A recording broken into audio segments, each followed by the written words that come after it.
BBC news HD international की जानिब से खबर नशर करते हैं। पाकिस्तान जिंदाबाद मूवमेंट की जानिब से प्रेस क्लब सांगड़ में जश्न आज़ादी का मौके पर deputy commissioner Sanghar doctor Imran al Hasan Khawaja, SSP Sanghar Farkul Nizar, assistant commissioner Sanghar Arshad Ibrahim Siddiqui, federation of commerce Sanghar के नायब सदर हाजी मोहम्मद यामीन उर्फ हाजी लालू कुरैशी, मुख्तियार कार सांगड़, रशीद काका CMO सांगड़, अजीज तन्यू व दीगर जश्न आज़ादी का केक काटते हुए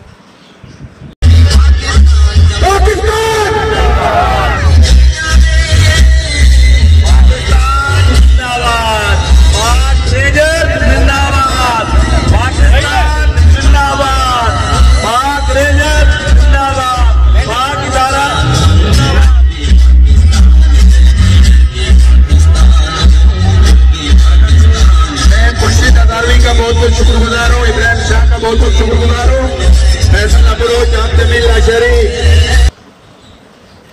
हाजी खुर्शीद अली हजारवी चेयरमैन पाकिस्तान जिंदाबाद मूवमेंट सूबा सिंध कौमी अमन कमेटी सिंध और PZM सिंध के ज़ेरे तमाम पाकिस्तान की 74वीं योम परचम कुशाई प्रोग्राम में शिरकत के लिए wing commander Bhutai, ranger colonel Haider के हमरा रज़ाकबाद कराची आ रहे हैं।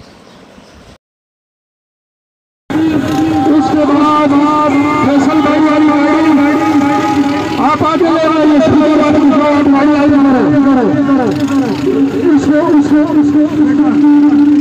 गाड़ी सबसे आगे